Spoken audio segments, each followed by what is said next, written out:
Library Committee. And so I want to welcome everybody to our monthly town hall. And I do want to address a group of my constituents who are here very specifically to discuss the potential location of the Royal Stadium in the heart of our district at the Asperia campus. And you were saying that you were thinking that this was canceled. So this is our regular town hall that we do every month, and it encompasses the majority of the Senate 8 district, which is Senator Holscher's district. So everybody is welcome to these all of the time. But at this time of the year, we mostly do a legislative preview. And if there is time, we will absolutely, do a little bit about the Royals today. But what we've done in conjunction with some of the folks who have been interested and concerned about it, is we have scheduled a separate meeting to just address these issues on Monday at 6:30 p.m. at the City Hall Oak Room. And that is open to anybody, but it is very specifically to address concerns about the location of the Royal Stadium. And I've got some more flyers. And then City Hall. Pardon? City Hall. Leawood City Hall. Sorry, thank you. At Leawood City Hall in the Oak Room. So feel free to stay and to ask questions, but we will address most of that on Monday evening and talk about decision makers and so forth. So with that, I don't know if we want to start with some of the issues we think we're going to have coming, or do we just want to open up for questions? We're putting Linda in charge since it's in her district today. Let's open for questions. Could you give us an update for those of us that thought this was about the Royal Stadium? Absolutely. Would you mind starting with that? Sure. Give us a brief update on that. Sure. And I do want to let everybody know that I have a funeral at 10 o'clock, a personal family funeral. So I will be leaving a few minutes early. So this is the perfect time to do that. So the background on the Star Bonds and the stadiums and the effort to bring the Chiefs and or the Royals to the Kansas side started when the Missouri tax law that they did not go through. And so Kansas had formed what they called Scoop and Score, where they were going to look at incentives to try to bring those professional sports teams to Kansas. Now, the bill doesn't say Chiefs and Royals, it says MLB and NFL. And so that legislation that changed our Star Bond laws a little bit to accommodate a professional sports stadium was passed in special session in 2024. And so that was, something that the legislature did vote on, and it did pass. And so that legislation that was specific expansion of the Star Bonds was good, if you will, until June of 2025. So they were hoping to, get a proposal for any stadiums before that. And as you know, no proposal has been made. And in June, or maybe it was May, the Legislative Coordinating Council, which is a body of leadership from both chambers, the Senate and the House, and from both parties, the minority and the majority party, they get together and they do make decisions during the interim without the full body. So they chose to extend that deadline on the new Star Bond legislation to June of 2026. However, the leadership, being Senate President Ty Masterson and the Vice Chair Dan Hawkins, the Speaker of the House, they've said verbally that they will not look at any stadium proposals after December 31st. So that's not in the law. I mean, they could change their mind and say, okay, we will, but that's what they have stated publicly in multiple sources, that they will not accept stadium proposals after December 31st. So the way that the stadium proposal works is any team, and it doesn't have to be the Chiefs or the Royals, somebody else could come in that's MLB or NFL, and they make a proposal to the Secretary of Commerce. So that is David Toland. And then he and his staff look at it and decide whether they like the proposal or not.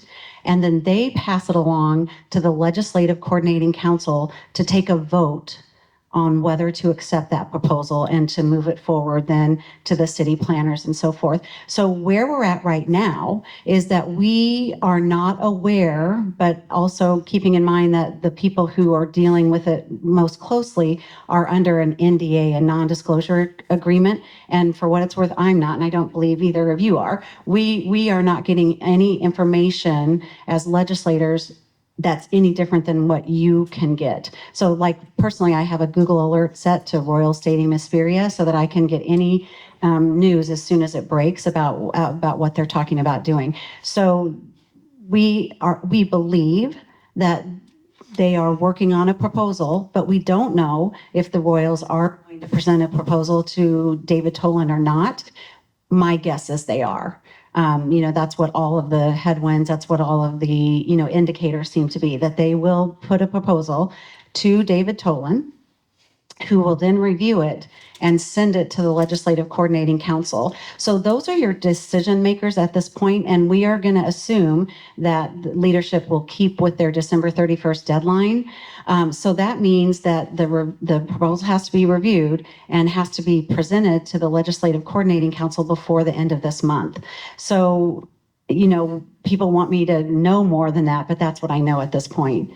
But when you say you believe they're going to present a proposal, would that be for anywhere in the state of Kansas? It would be for anywhere in the state of Kansas. And we would not know the details of that until it's presented to the LCC, would be my guess. I don't think that the secretary is going to announce, we've got this, and then I think it'll just get sent to the LCC, which is the Legislative Coordinating Council. So in terms of making your voices heard, which is really where I see my role in this, is to get my constituents together and make sure that they know who the decision makers are, because they're not us. I will never vote on this about a proposal to bring the Royal Stadium, to Hesperia or to the Legends or, to Hutchinson, right? That's not something that we'll be involved with. So the place to make your voice heard right now is with the Secretary of Commerce and the Legislative Coordinating Council. And I have sent out a couple of emails with all of their contact information. And as well, the Royals clearly are part of the decision makers, because they are in the process of deciding where their proposal is going to be, if they're going to make one for Kansas. Just one follow, if you make a proposal for anywhere in the state of Kansas, does it have to be unique to Kansas? In other words, could the Royals make a proposal in Kansas and at the same time still keep options open for Missouri? I would expect so. Okay. Yeah, I think that they can do that. So the way to communicate with at the state level is with this LCC and the Secretary of Commerce. Correct. And if you are on an email list, if you sign the petition that, is going around, you'll probably get that information directly on Monday at the meeting. We will be passing that out. And if you'd like to, be on an email list to get the updates, we can definitely make that happen. Final question. What about on the local level? What position has the city of Leawood or the city of Overland Park at the mayor level and at the council level? What position have they taken with regard to having a stadium at 119th and all?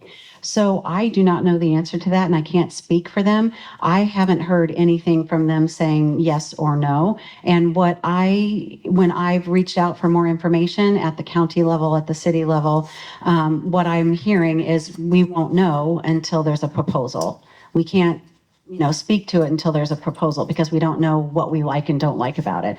So that's what I'm hearing. And I would encourage you to reach out to those units and those representatives to find out where they're at on it. Just because Rachel Rubin, who's newly elected to the Leawood City Council, I believe that she's in opposition to that location. We've had a couple of conversations, but I really don't feel comfortable speaking for somebody, who is newly elected. Thank you very much. Any more questions on that? When will they determine what the increase in sales tax is going to be? It's my understanding it's going to be about 1.5%. So that is one of the things that I think is unique about the STAR bonds and actually helpful. Like in Missouri, when the tax failed at the voters, it's because people are like, I don't want to spend money, supporting this. And one of the things about the STAR bonds is that it uses incremental tax increases to help pay off those bonds. So for instance, if you personally don't want to support the stadium, and let's say they drew in Town Center and you shop at Hen House every week and you spend X number of dollars on groceries, You will not be adding to the stadium unless you increase the purchasing that you do. So they will use some kind of formula to set what the base is right now. And that would very likely be based off of what the tax receipts for the district, because they would draw a star bond district. Why would be Leewood as opposed to this is Overland Park? You know what, that'll be up to the proposal and the decision makers. And, if Leewood gets drawn in and they don't want to participate, they have a way to not participate. So it is very complex and it's going to be up to the proposal. But that increment would be from previous year history, is my best understanding. Go ahead. Just for the record, some of us support the stadium, Absolutely. so I keep hearing like everyone is against it. No, you're right. Of course, everybody's not against it. We have opposition and proponents. I personally don't have a proponent captain in my district because nobody has reached out to me and said, I want to make sure that my proponent voice is heard. And so, but I have an opponent captain because I've had a lot of people say they're opposed. So I would do the same thing for proponents if they were in my district and reached out to me. I think we'll try to go in order. Me? Uh-huh. I'm a little late, so if you've answered this already, I apologize and I'll defer. But I got an email saying Overland Park was going to meet about surplus funds, tax revenue that they got and how to spend it. So my question is, if they're gonna spend, why spend it? Why not apply it towards some of these other issues rather than raise the taxes for the residents? So and there won't be a raise in taxes. The Star Bonds does not raise your tax level. The Star Bond captures increment that is attributable in their view to the attraction that has come to the Star Bond area. So it doesn't raise your taxes. It captures So my excess. question is, why are they applying it to spend more rather than using the funds to help the taxpayers? And that would be a question for the body that put that information out, because I don't have access to that information at the city level. She's Was not that a talking revenue about oil. neutral? She's Was talking that the about revenue something else. neutral notice? I don't Oh, remember getting that. So I know there's a law that if any local governing body, so the city, the county, if they're going to not raise, it has nothing to do with raising the rate, but if you're going to be making more, which happens because our property values keep going up, it could be a revenue neutral hearing that they have to hold a hearing where the public can input. But it'd be really hard for me to speak to city issues. I can say when I was knocking doors, I think it's almost half of Overland Park's money that they take in, half the tax dollars go to paying for like law enforcement, public safety, and those kind of things. They gave a pretty significant raise to our law enforcement in the last year. And, it'd be pretty unlikely to walk that back. And I'm going to say as an Overland Park resident, I want top-notch law enforcement. I don't want bare minimum. But that was And- already in the budget, so they were, the communication I received. I didn't even get, They had received more revenue than expected. Another day, another time. yeah. So Send me the email. Maybe I can figure it out, or we'll ask it's long gone. Melissa and Drew. Okay. But yeah, it could be a revenue neutral hearing, It and was. I really don't know. Is there a place online that a person can go to see maybe what the footprint would be of any stadium proposal? Anything you would see now is speculation. So like I could go draw it and it'd be as valid as, Because it seems like it's not that big a space for a stadium. I was just out there, and I'm going to say I oppose the Star Bond. I am a diehard Royals fan, and I am not going to support them moving from Kauffman Stadium. But, and so I'm very negative about any move. And I was just over there yesterday driving a teacher friend around, and I'm like, I honestly do think they could squeeze one in on that corner. I do think a stadium would fit. I can't imagine they'd be looking at that. But like, yeah, I mean, I think they could shoehorn it in there. I don't think it's a good idea. I think that's one of the worst locations the Royals have come up with myself. But you know, if the Royals wanted to move to Oak Park Mall and literally be in my backyard, I would support it then, because I would be thrilled to have the Royals and their fireworks and the cheers. I would love to have that in my backyard every day, but I think most people would not. So Okay, so you think there's no place to go see a Not at diagram? this or- no, there's no way they're going to have any. I would say anything you see, I wouldn't trust it at all. It's pure speculation. You know, because they've also talked about being down by Crown Center at Washington Square Park. There was discussion of up by the Legends. We thought that's kind of where we thought it was going. I had like 8 conspiracy theories in my mind about that. There was discussion about KCK, like along the river, overlooking the river. Those were the sites we heard of. And that, again, it's all speculation.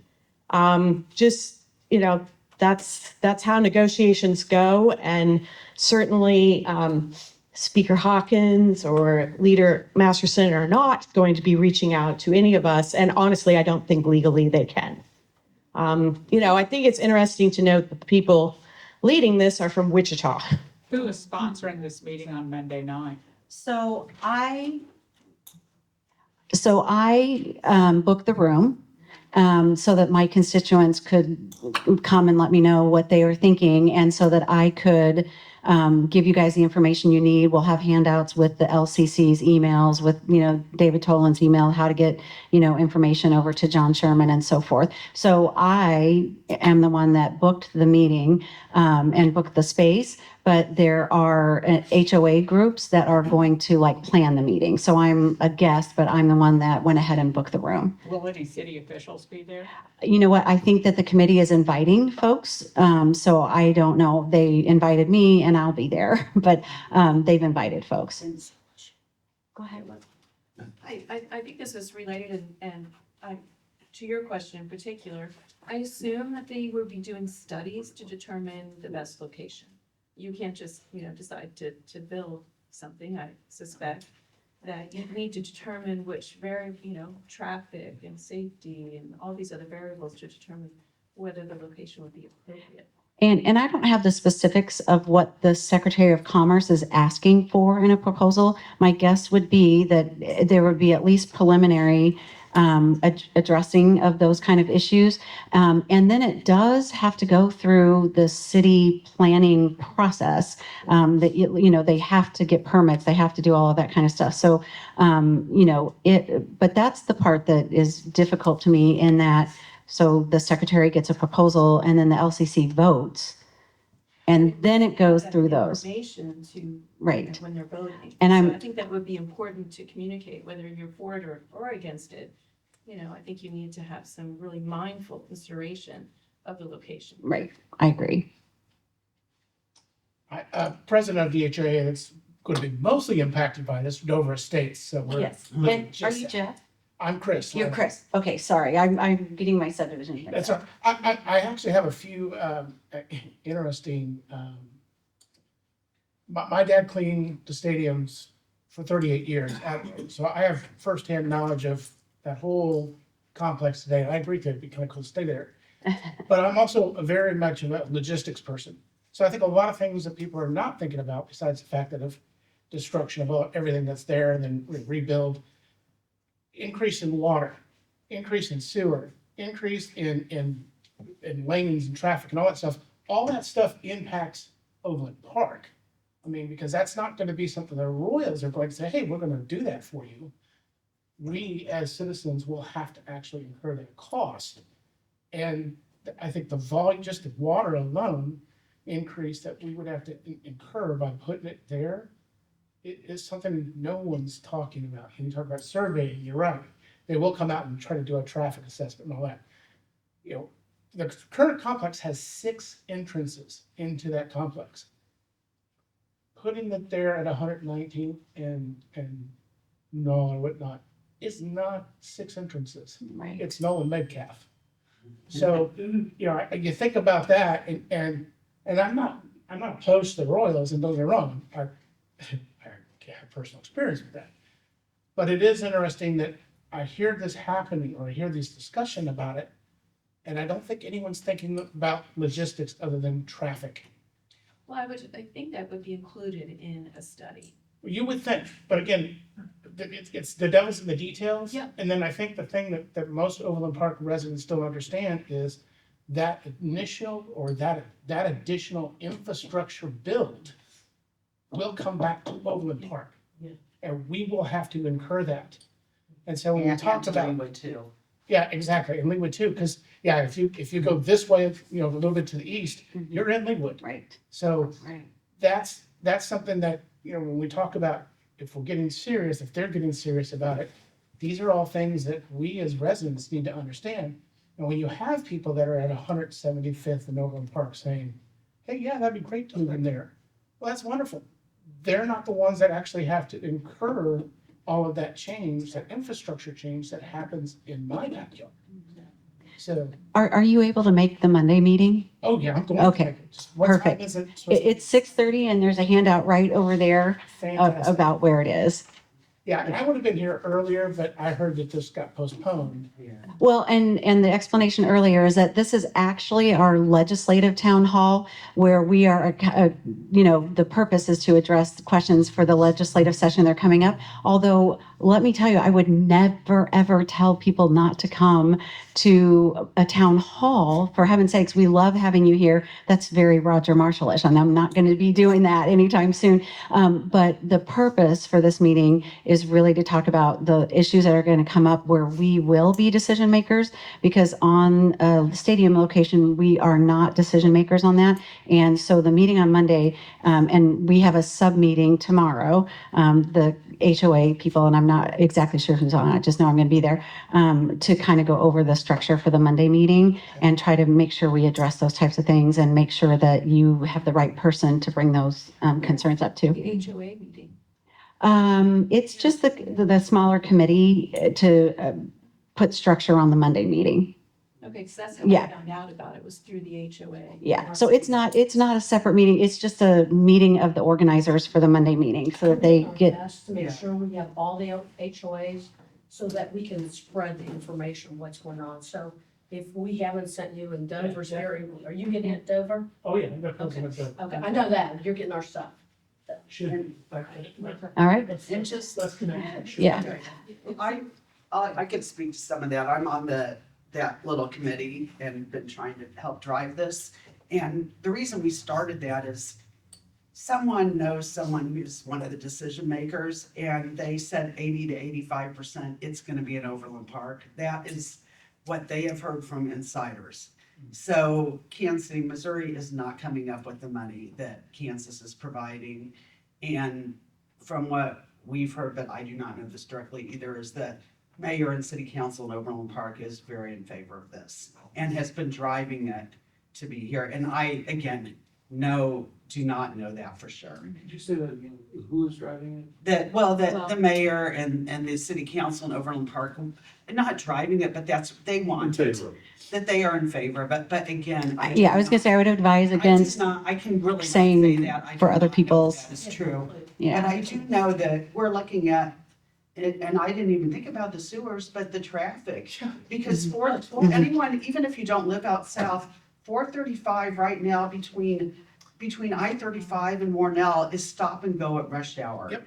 And It's gonna be awful. and that is not gonna change. And as I was looking around, that area is where every hospital, like I'd say half the hospitals in the Kansas City area, you've got Menorah, you've got Children's Mercy, you've got, I don't know if it's still called St. Joe over there, you've got Overland Park Regional, you've got St. Luke's and Menorah and actually And Kent has a Advent. hospital right on Knoll that's just south, just north of, right on the highway there. So you've got like 6 to 8 hospitals, and I don't think there's any hospitals south of that area, and there aren't very many north that are, I mean, it really serves probably the hospitals right there that are gonna be stopped by traffic Yep. 80 days a week, or 80 days a year, plus they're gonna put concerts. We don't know if they're gonna put a roof on the stadium and have things year round. This is going to be a major, like, and they can't expand. Knoll and Metcalf are like, have buildings right up against them. They can't really widen. These are all things I'm guessing,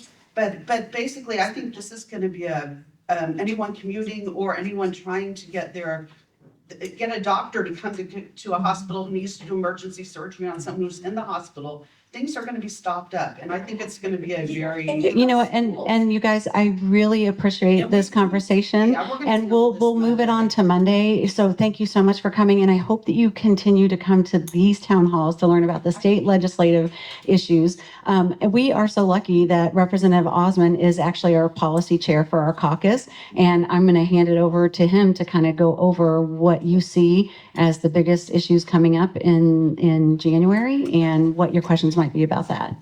Could we ask just one question? Is it unusual for mayors and city council people or at the state level to have to sign NDAs with regard to projects such as this? I mean, have you ever been asked to do that? We're not on those committees. I think when the big development went in at also Spirit campus, they're moving in. I mean, I think it's not unusual at all to have NDAs because they're negotiating with a lot of other sites and you don't want to tell your hand. I don't think there's anything unusual about the process at all. I mean, whether you like the process is a different discussion, but yeah, I don't think they're being like any sneakier than anybody else. I think that's just how. No, I just wanted to learn because frankly, it was surprising to me that everybody says, well, I have an NDA. I can't talk about it. And you go, really? I mean, come on. So I didn't know if that was something that legislatures at any level were asked to do. Yeah, and I think I would say, I don't want to throw Overland Park's mayor under the bus, Leewood's mayor, the entire metro area of civic leadership, of local leadership has joined it. It is extremely important that we keep the Chiefs and the Royals in the metro area. And I would say that is a unified support from top to bottom, both sides of the state line, that we want to do what it takes to keep them in the metro. Where in the metro is a whole different discussion, but I think everybody considers them an economic driver. And I think top to bottom, they want to keep the Chiefs and the Royals here. Thank you very much. Thank you. We'll see you Monday. Yeah. Okay, the legislature. Do we ever talk schools or? Yeah, we've got a lot of things. It's hard to discuss specifically what's going to come up because a lot of it's going to come up from the Republican side. And so the question of trying to guess at what their priorities are going to be, we can give some reasonable assumptions. Assumption number one is that we're going to be dealing with taxes. We're most likely going to, I'm hearing from my constituents, I imagine you're both hearing from your constituents, two big things. Taxes and schools and taxes, those are the biggest things. And so we're going to be looking at what property tax reductions we can do. We're going to be looking at what cost of living we can provide. There's a whole lot. I will tell you this as just a short preview. So I'm the policy chair. We're working behind the scenes right now on some policy decisions that we're going to be introducing right before session starts with legislation to go along with it. And I'm happy to discuss all of that in more detail as we actually introduce the legislation. But right now I can tell you we're going to be dealing with property taxes. We're going to be dealing with making sure that schools are fully funded. So those are two huge priorities. On a personal level, outside of my role as a policy chair, I'm telling you that I'm going to be introducing a couple of things. One is on a right to repair bill. And so if you're not familiar with right to repair, It's effectively, if you own an Apple product, if you own a John Deere product, and you think that you own it and own the schematics to be able to repair that piece of property, turns out that oftentimes they're controlled by the actual company themselves, and so that's why the price to repair an Apple product is so unbelievably high. You crack your screen, it should be $20 to repair. You go to an Apple store, it's $400. You might as well just replace the whole thing, which is exactly the point of what they're trying to do. So we want to take ownership of your actual property and bring it to you as an owner so that you have the ability to go to third parties or actually find the schematics and repair it yourself if you have the capabilities of doing so. So that's one of the things that I'm working on. I know that Garmin is working on their own right to repair bill, and I'm going to be working with them to sort of figure out how we can, work together and implement something this year. Another thing that I'm going to be working on is HOAs and solar panels. So right now, so I'm actually was the president of an HOA and now the vice president of my HOA. And our general philosophy is this: as long as it lies flat against the siding, you don't need to, or the roof, you don't need to even come to us for permission to put your solar panels up. But there are a number of HOAs that flat out ban solar panels, and what we'd like to do is sort of take state law to say, look, no, you can still have solar panels within a neighborhood. So that's one of the things that I've heard from a number of my constituents that they're looking to implement. Those are just two things that I'm personally working on. I'm happy to discuss what we're doing as a caucus, but I'd love to hear from my fellow legislators on what they're working on. Okay, as always, I am working on expanding access to diagnostic mammograms and other breast imaging. I am hoping, best case scenario would be to get a Republican high up to support this. It's not going to come from Speaker Hawkins. He's killed it 5 times, but I'm going to continue to work on that. And then along with Susan G. Komen, I'm going to introduce a bill that it's for stage 4 metastatic breast cancer to eliminate step protocols. So, by the time you've hit stage 4 breast cancer, you've probably tried a lot of things and it doesn't count. Your insurance can make you start over with, cross your fingers and hope it works out up and go through all these. What it does is give your doctor the power to make medical decisions only for stage 4 metastatic breast cancer. We can't go all out, but your doctor will be making the medical decisions instead of your insurance company. We know once you hit stage 4, time is of the essence. So I'll be introducing that. And then I have a number of things to introduce. I kind of have to narrow it down. My advocate had a list of 20 things. I'm going to try to narrow it down to 5-ish to provide further protections for survivors of domestic abuse and human trafficking. It's really important that they be able to keep their location private. And if your abuser is crafty and hunting you down, there are a lot of places I don't publish my address on any of the legislative sites because I don't think that's safe for me. I put my P.O. box, but by golly, a Christmas card came to me yesterday from a group that I don't consider friendly to me. It wasn't an unfriendly card, but it came to my address, and that alarms me a little bit just as a normal person, let alone if I was a survivor of any kind of violence. So those are the things I'm going to push. I'm on local government, so we have heard this solar panel bill before, and frankly, the lobbyists dropped the ball and didn't, talk to people. We have gotten rid of still there. We do have a few legislators that, think solar panels and windmills are of the devil, and that's a barrier to get over. But what we found on the local government committee where the bill went through last time is,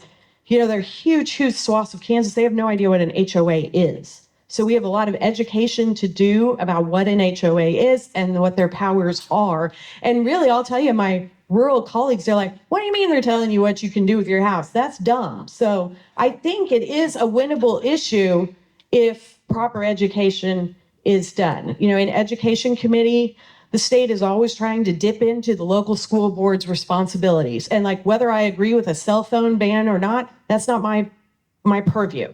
I don't need to be deciding what's going on in Hutchinson, and I don't need Hayes deciding what's going on in Shawnee Mission, Olathe, and Blue Valley. And there are just always things like that where the legislature, it might be a good idea, but we need to really respect boundaries, because a good idea, next thing you know, becomes a bad idea, and none of us are allowed to have science, which you might remember, I don't know, in the not so recent past, we didn't have evolution as the scientific fact of, you know, what we were teaching in Kansas schools. That's a problem for me. If you want to do that in Hayes, whatever, that's your business, not mine. But I think, what else? Agriculture. We're expecting a bill to work on conservation, how that affects Johnson County. It's like our trails and park systems. They generate a lot of economic activity for the area, along with just the health and, you know, lifestyle benefits that Overland Parkers for sure. And I think the Johnson County put out a survey. They really value our trail systems and our green spaces. And then it also, you know, applies to farmland and putting up those barriers between your acreage and, say, a stream. You need to have a barrier, but I mean, you can't expect farmers to just leave this whole swath of land unproductive and not earning money. They're paying for it. They're paying property tax for it. And so we can partner with them and the federal government to say, hey, why don't you plant Kernza along this row, because it will absorb all the chemicals, which then helps us because it's all coming downstream to us. And then I'm on water committee. We're excited to see what has happened with the experimental dredging project that's been going on at Tuttle. That reservoir is about half full, that's how it happens. We all know when they build these reservoirs, they're going to fill in, but dredging is very expensive and doesn't last like traditional dig it out dredging. So this experimental dredging has been done in bays, but not in closed bodies of water. It's water injection, and it's kind of geeky, but I'm excited to see. There was a little hiccup in the testing of water downstream, because what they're doing essentially is they're injecting water and air to the bottom to flip sediment and things over the dam, which would naturally occur if there wasn't a dam, but then they need to test downstream, because again, that's heading our way. There was a minor hiccup in the testing during the federal shutdown, but I know I was headed to a K-State game one day from the Wichita area, and I saw them out on the bridge doing water samples and stuff. So I know it was done. I'm excited to hear, because that could be a really good solution. That's one of our water problems here in Kansas that we need to address, is the filling of reservoirs. I can't even imagine what it would cost to dig a whole new reservoir. So I think that's off the table. But did I get through all my committees? Yes. Increasing fines and punishments for on-duty hospital workers. Mm-hmm. Has that already been enacted, or is Yeah. Okay. Yeah, that was passed. We went 21. from a Class B misdemeanor to a Class A misdemeanor, along with a fine, potential jail time as well. So yes, Because I know a lot of those people would just be like, they'd laugh it off, and that passed, I believe, a year ago. So yes. Okay. Yeah, like when you see those signs up when you go to the doctor's office now that we will not tolerate this behavior, it's the purpose of the bill, my bill to start with. It's not to punish people, it's to deter. What was it? 70% of emergency room workers are attacked at work. That's a huge workforce problem for us. It's a huge society problem for us. So deterrence is the real, purpose of that law.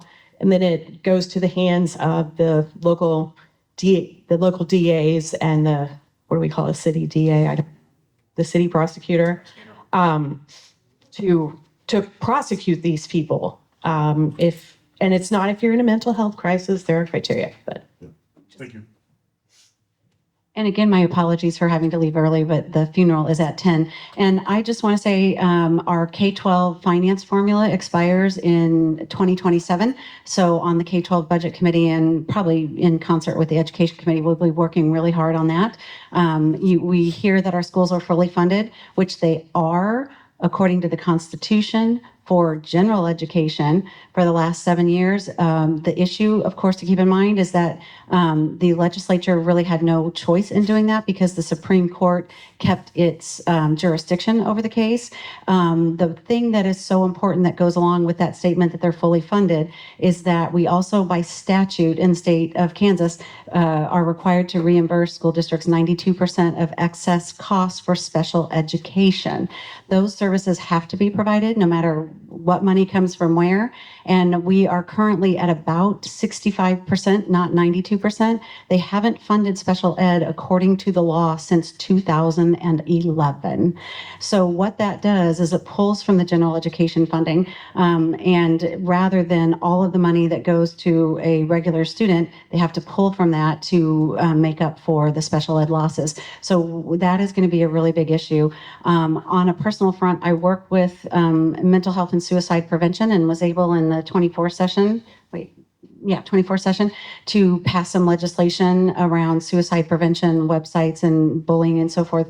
And there is a young man in El Dorado who was 14 years old and chose to kill himself after a sextortion incident. And so I'm working with Bob Lewis on judiciary to strengthen. We had a sextortion law that passed in 2022, but it was aimed a lot more at revenge porn and victims along those lines, not the sextortion that we're seeing targeted by criminals for 14 to 17-year-old boys for the most part. Anybody can be a victim, but that's where we're seeing a lot of this. And we know for sure, our stats are old. It takes a while for them to catch up, but through 2022, we know at least 30 children have killed themselves when they were the victim of sextortion. You all are probably very familiar with Duke Amert, who was killed on Lee Boulevard, the 10-year-old boy. We're working with his parents and across Johnson County, looking at what might be appropriate at the state level and what coordination there needs to be at the county, municipal, and school district levels. But we will have a bill about e-scooters and mandatory helmet use for minors on any bicycle, whether it's in e-moto is what we're starting to call them or not. So those are some of the very specific things I'm working on. We've got bills coming out of veterans and military, but I don't know that there's a huge amount of interest on today. But please feel free to reach out with me an email, and we'll see you on Monday. And thank you for excusing me early. More questions? Yes. I have one. There was some news kind of nationally that in the defense authorization bill, there might be another provision to ban states from enacting like AI laws for 10 years, that might be coming back. It's likely to not really come back as it was maybe and then kind of not and then it definitely was, so you never really know. But I'm just curious if you could give some information as to what AI laws we have in Kansas and what's maybe being proposed or debated.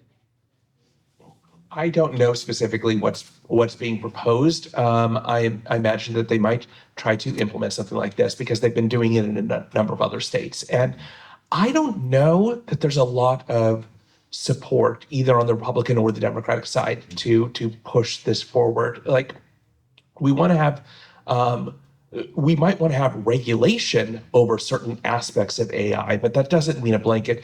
Ban as far as the absence of. And that's the thing. We want to be able to implement our own laws, and we're going to cut our nose off to spite our face in trying to enact something like this. I don't know if you're hearing anything, but I'm not hearing anything specifically as to what might be coming in that regard. But I just don't see a lot of support for it widespread across the legislature. That doesn't mean that if leadership rallies their troops, something like this might not happen. But, you see that with redistricting where you try your best and not everyone wants to go along with party lines. So we will see what we see. But I'm certainly not in support of stopping our ability to enact legislation in a future realm. Besides which, it's this. One of the requirements is that one legislature cannot bind another legislature from doing something. So there are sort of agreements that happen in one legislative session that you can then rapidly undo when the next round of legislation, the next legislature comes into existence. So even if we were to pass something like this, it would be very simple to roll it back a year or two from now. We're not bound by it. We can change the law again. I'm just looking through our last kind of legislative highlights. So I see Senate sub for House Bill 2313 prohibits state agencies from allowing employees to access artificial intelligence platforms of concern on state-owned or state-issued electronic devices, and prohibits all medical and research facilities in the state from using genetic sequencers or software used for genetic analysis produced in or by a foreign adversary or affiliated entity. I haven't found it yet. Didn't we pass a bill about AI generated child porn? Yes. That's a crime? Yes, that is a, Not that far? yes, that is, but I think that's wholly separate from this. But yes, we did. There is. We worked through judiciary, and then we eventually passed a law regarding SB 186, revises the criminal code definitions of sexual exploitation of a child. Basically, so what's happened is you have AI generation of child porn, as in you can input, they can take photos, innocuous photos from Facebook and from other sites, pull them in, and then recreate them as child porn. Or various other things. There were some groups that were saying, just as a blanket statement, this is a First Amendment issue and it can be implemented as such. You have a Supreme Court case that effectively decided that the creation of artistic work, like handheld work, was considered part of a First Amendment speech. As disgusting as you may think it to be, it's still protected under First Amendment. I personally did not find that to be the case for AI-generated child porn for a variety of reasons. So yes, I supported this legislation. I think that's all I remember from AI. Thank you for that. Other questions?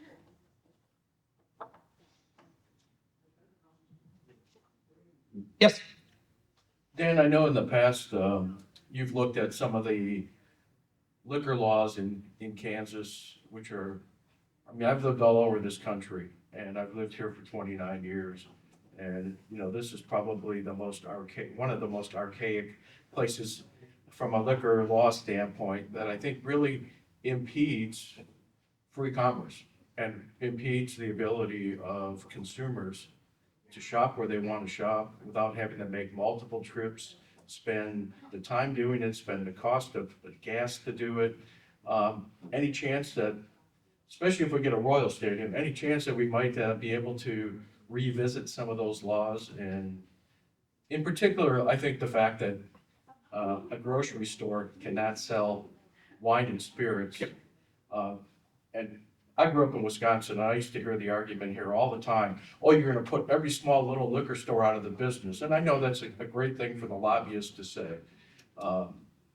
And the power that they have in being able to do so, and the facts that Lucas Liquor and others have been able to control the market around here now that they're gone, it's Total Wine. But the fact that almost every little town in Wisconsin has at least one liquor store, and the grocery store still sells a limited amount of wine selection and spirit selection. They don't provide the service that the local liquor store does, and I think just from that standpoint, I would like to see it be more convenient, not that we want to make liquor that much more prevalent in our society, but I think at the same time, we can just update our laws a little bit. I agree with you. And I introduced legislation about 2 years ago to do exactly that, which was be able to sell wine in grocery stores, sell liquor in grocery stores. And remember when I said just about a couple minutes ago that an agreement in one legislator cannot bind what's going on in future ones?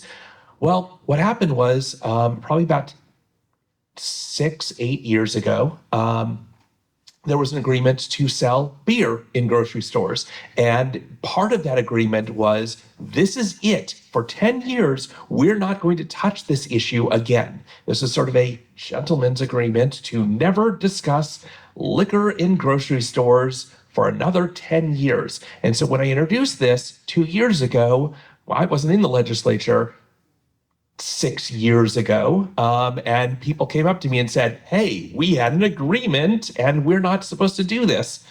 Well, you're not, first of all, I wasn't there. I didn't agree to anything, which is exactly why you can't bind one legislature to another legislature's decisions. So I said, I don't care. I'm introducing this legislation. And they said, fine, but it's not going anywhere. So there are probably a number of people that support it. There are also a number of people in decision-making capabilities that own liquor stores on committees and will never have this see the light of day. So that is what we're running up against right now, is some legislators have a personal reason why they wouldn't want to see this legislation come into existence. And so it kind of is what it is. I'm happy to reintroduce this legislation, but I do not see it necessarily going anywhere, unfortunately.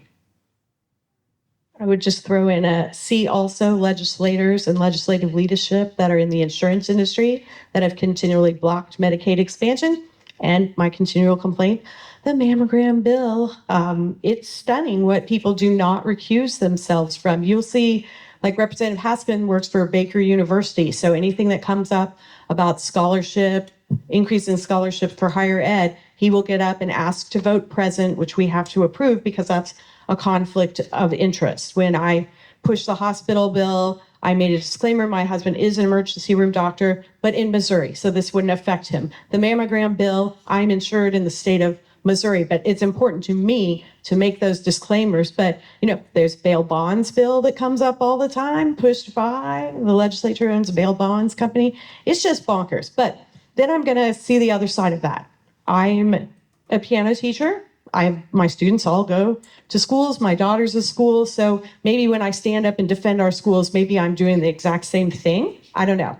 But I guess there are two sides of that coin, but it's just stunning what can just be like without even a thought. And it's not necessarily like recusing yourself at the House level on a vote, which unfortunately even some legislators don't do. But it really is in the committees when you have control over what bills get heard and what bills do not get heard. That is the cutoff right there. And if you choose to not hear a bill because of your own financial interests, that is the end of it. And you don't even have to worry about whether you voted on something improperly or not. It just gets cut off.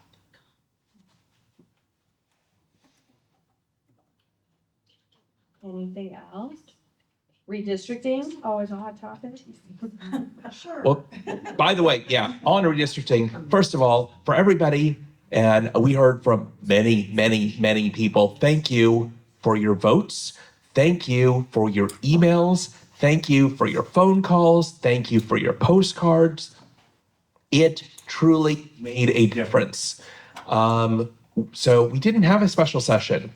And I think that was from the immense amount of public pressure that was put on legislators, specifically within Johnson County. But I expect that there will be, as the first thing up, a redistricting vote. It's probably going to go through the Senate first. They most likely have the votes to pass it. And then it'll go to the House, where we don't have an official vote count, but my guess is they don't have the votes to pass it. So, but we will see what we see. It is a long time to January 12th. And there are a number of ways to pressure people to vote the way that they would like them to vote. So we will see what happens in the next month. And I would say if you have friends or family in the districts of our Republican colleagues that oppose this, like, tell them to stand strong. The reason it didn't come up is because we had Republican colleagues who said, I'm not going to be part of this. I'm not going to disenfranchise my voters.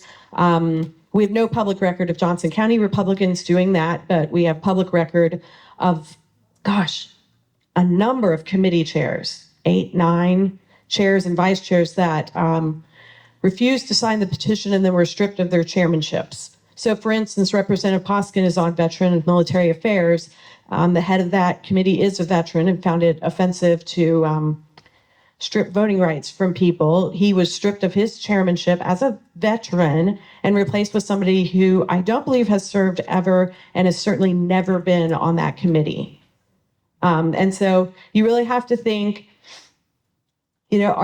I wonder if I'm going to be a Pollyanna, does that provide us some opportunity to work together on some more things? Because we've got this pretty large, well, maybe 2 handfuls of Republicans who have now been stripped of their power.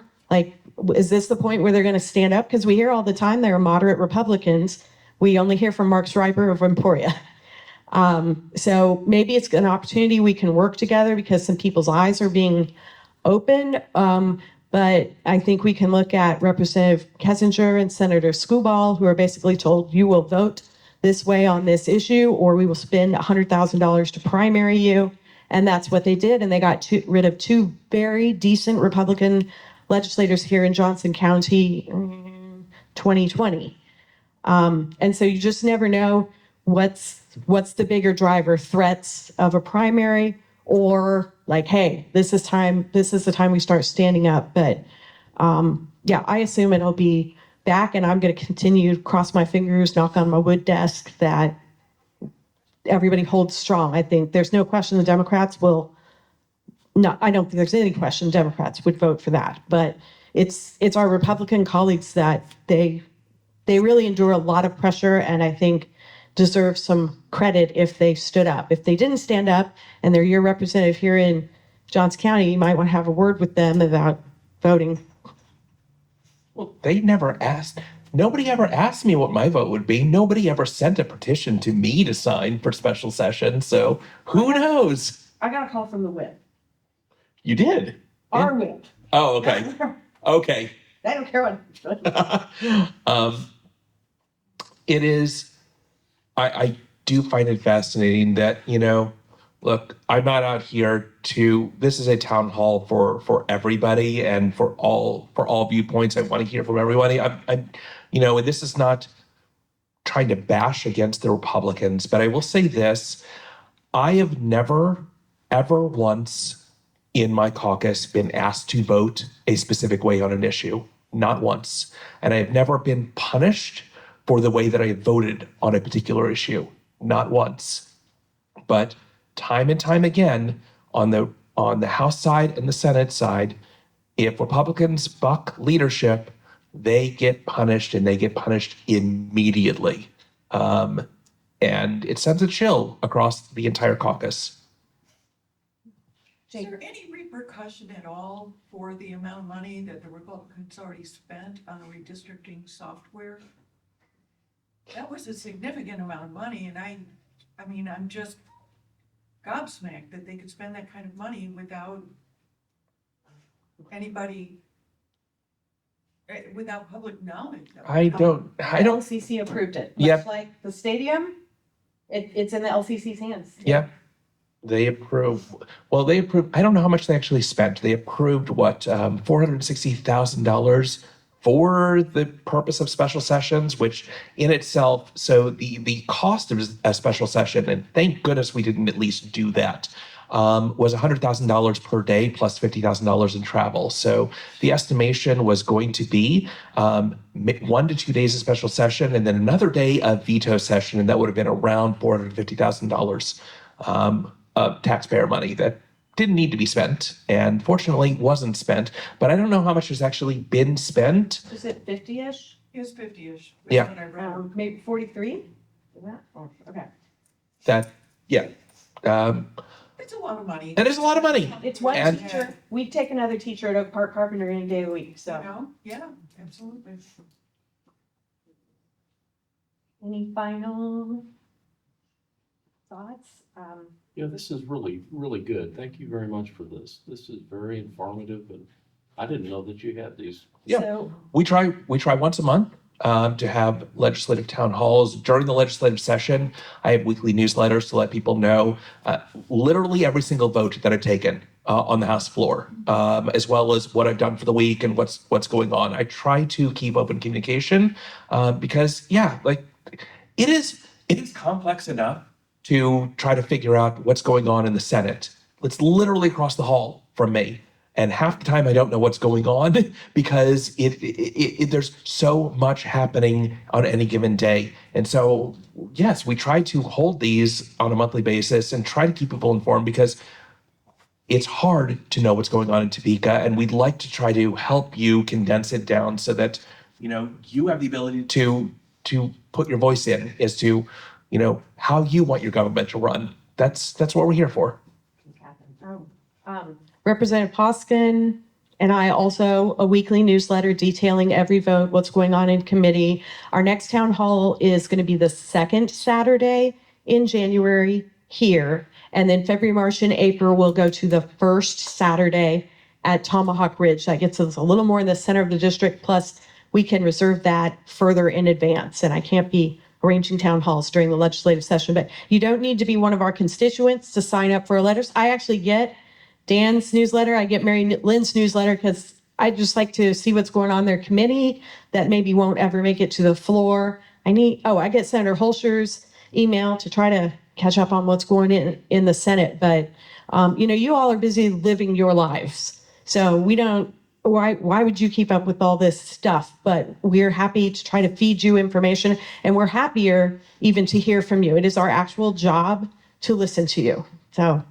Yes. I actually want to say thank you because I've lived in a lot of places, in a lot of states, and I've never had communication as clear as it has been in Johnson County from the Democratic representatives. And I came as a Republican and changed my registration because I couldn't stand what I was seeing. So thank you for all you do because it's a lot of I didn't even know you had a town hall on a monthly basis. Well, so. do you follow any of us on, we all have a Facebook?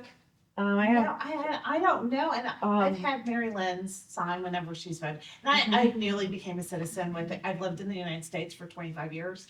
But after 2020 election, I took the leap of faith and decided to become an American other than Congratulations.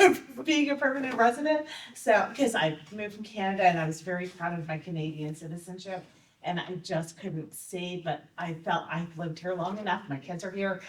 My husband's American and a veteran, and I just felt like I had to do it at that point. So thank you so much for this. And I might even bring my Girl Scout troop in because I think it's important to get spoke to civic. Girl Scout. I did. We love to talk to Girl Scouts. Oh my God, the Girl Scouts for Oak Hill Elementary invited me to come speak to them. My daughter just graduated into 6th grade, but it was, they spent 45 minutes asking me every question under the sun, and it was fantastic. So I feel like it's probably benefit, and I have And ninth they can earn a graders badge from it too. at Blue Valley North. Mhm. So I think I might just bring that whole trip in to kind of come in to town hall to kind of just see what you guys do and discuss and for leadership purposes as well. So Yeah, we'd love to Thank have you. them. no, thank Oh. you so much. And if you have sons or daughters that are 6th grade and above, they can page for a day, which means effectively either shadow us or go on tours or go to committees, go on the House floor, sit on the House floor. They can page for a day, any day during the legislative session, and it's a great learning experience. And Would grown-ups qualify can as one of shadow. the kids. I was gonna say, grown-ups can shadow. Yeah. So, be careful what you wish for, but you might even get spewed in with me. And Dan and I have fun. And if you've got college age and older, they can intern as well. I don't know if the cutoff's been done already for interning, but there is the possibility of interning for the session. And they get paid a little bit. Yep. $5.99, it's right below the tax cutoff. So it must be $5.99, I think. So, okay, well, I have to get to my next thing at 11, but we'll be here for a couple minutes and, Dan has his cards, I have my cards. Feel free to reach out and, happy holidays, everybody. Thank you again.